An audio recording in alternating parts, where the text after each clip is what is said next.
આજની ફાસ્ટ થતી જિંદગીમાં માનવી જ્યારે ફાસ્ટ ફૂડ તરફ વળ્યો છે ત્યારે તેને રોગો પણ ફાસ્ટ ફૂડની જેમ જ ઝડપથી વળગી રહ્યા છે.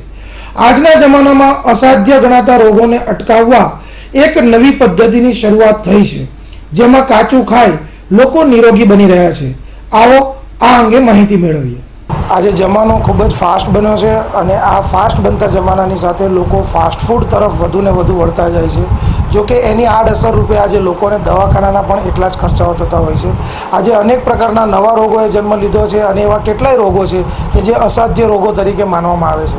આ બધાની વચ્ચે કેટલાય રોગો એવા પણ છે કે જેની કોઈ દવા નથી શોધાઈ. આ બધાની વચ્ચે મૂળ સૌરાષ્ટ્રના અને હાલ સુરતમાં રહેતા આપણા કાઠિયાવાડી બંધુએ જ એવી એક નવી પદ્ધતિની શોધ કરી છે કે જે પદ્ધતિમાં લગભગ તમામ પ્રકારના રોગોથી મુક્તિ મેળવી શકાય છે અને એક પણ રૂપિયાના ખર્ચા વગર. સામાન્ય ખર્ચાને બાદ કરતાં એવી કોઈ દવાના ખર્ચા નથી હોતા. માત્ર આપણા જીવન જીવવાની શૈલીમાં થોડાક ફેરફાર કરી અને આપણે રોગમુક્ત બની શકીએ છીએ. એ પ્રકારની જે શોધ કરી છે મૂળ અમરેલીના શ્રી કાળુભાઈ સાવલિયા અને એમના ધર્મપત્ની રસીલાબેન સાવલિયા અત્યારે આપણી સાથે છે. આપણે એમની પાસેથી જ જાણીશું. કાળુભાઈ, રોગ થવાનું મૂળ કારણ શું છે? રોગ થવાનું મૂળ કારણ રાંધેલું ભોજન. કારણ કે આજે મને પણ રોગ હતો, જે ડાયાબિટીસ, બીપી અને સિળસ. આ 10 વર્ષથી હું પીડાતો હતો. 5 લાખ રૂપિયાની દવા કરાવી, મને ક્યાંય રિઝલ્ટ ના મળતું. પણ એક જ દિવસ મને પુસ્તક મળ્યું, જે નવી ભોજન પ્રથા અપનાવો, ચૌહાણ સાહેબનું. એ પુસ્તક મેં અપનાવ્યું અને ત્યારથી અમે કાચું ખાવાનું ચાલુ કર્યું. 10 દિવસમાં અમારા રોગ જતા રહ્યા અને આજે 10 વર્ષથી અમે કાચું જ ભોજન ખાઈએ છીએ. રાંધેલું રાતના ખાઈએ, બાકી આખો દિવસ 6 કલાકનો ઉપવાસ, બપોરે કાચું ભોજન. અને એક આ એનીમાં જે આપણે લેટ્રિનની અંદર 4 ફૂટ રાખવાનું હોય છે, આમાં નળમાં એ સાદું પાણી ભરવાનું અને આપણે લેટ્રિન બેસીએ ત્યારે એ પાઇપ આપણા મળદ્વારમાં જવા દેવાની. 3 થી 4 મિનિટમાં પાણી અંદર જાય અને 1 જ સેકન્ડમાં આપણા અંદરથી બધો મળ નીકળી જાય છે, પ્રેશર આવે એટલે આપણા રોગ નાબૂદ. કારણ કે આજે ગીતાજીમાં ભગવાને એટલું જ કીધું છે કે પત્રમ પુષ્પમ ફલમ તોયમ.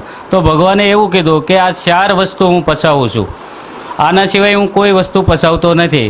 તો આપણે ભગવાનના વિરુદ્ધ જ ચાલીએ છીએ. આપણે એમને ચૂલે ચડાવીએ છીએ અને પછી બાળી અને મરદાલ ખોરાક કરીને ખાઈએ છીએ, એટલે આપણને બધી બીમારી થઈ. અમારી પાસે આજે લાખો લોકો એવા છે કે ડાયાબિટીસ, કેન્સર, બીપી, કોઈ પણ રોગ હોય તો ભાગી જાય છે. હું અટલ બિહારી વાજપેયીને ત્યાં પણ 15 દિવસ અમે બંને જણ રોકાણા હતા અને એમને પણ આ નવી ભોજન પ્રથા પ્રમાણે એનીમાં આપતા અને જ્યુસ આપતા. તો પાલક, ફુદીનો, લીલા ધાણા, દૂધી, આવા બધા જ્યુસ બનાવીને આપતા. રજકાનો પણ રસ આપતો.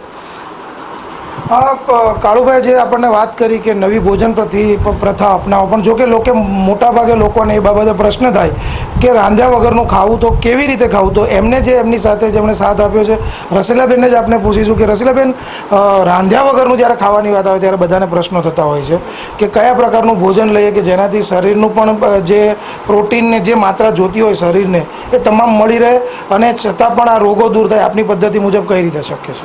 અમે આ 10 વર્ષથી આ ભોજન પ્રથા અપનાવીએ છીએ અને ત્યાર પછી અમે ભોજન કાચાની વેરાયટી, એટલે એમાં ગ્રીન જ્યુસ છે, ગ્રીન ચટણી છે, ભરેલા ભીંડા, ભરેલા ટામેટા, ભેળ છે, રાયતું છે અને ફ્રૂટ સલાડ છે, નાળિયેરના દૂધનો ફ્રૂટ સલાડ છે, આઈસ્ક્રીમ બનાવીએ, લાડવા બનાવીએ, એમ અલગ અલગ વેરાયટી બનાવીએ. પીઝા, બર્ગર, જે કાંઈ આપણે રાંધેલો ખોરાક બનાવીએ એવી રીતના હું કાચું, એટલે કે પીઝા, બર્ગર છે, બધું જ હું બધું કાચામાંથી બનાવું છું અને એ લોકોને હાજા કરું છું. કેમ કે જ્યારે આ લોકો ખાય છે ને ત્યારે તરત જ એને રિકવરી આવી જાય કે ના, આ તો ભોજન તો મેં ભૂલવાડી દઈએ છે અને કાચું એટલું સરસ બનાવો છો તમે એમ. અને પેટીસ છે, વેજીટેબલ પેટીસ બનાવું, ઢોકળા બનાવું છું, ગ્રીન ચટણી બનાવીએ, અલગ અલગ વેરાયટી બનાવીએ છીએ. રેસીપી બુક છે? હા, આ રેસીપી બુક છે, એમાં અલગ અલગ વેરાયટી રેસીપી બુકમાં આપેલી છે. એમાં હા, જે કાંઈ બનાવવું હોય તો આ રેસીપી બુકમાં આપણે આપેલું છે.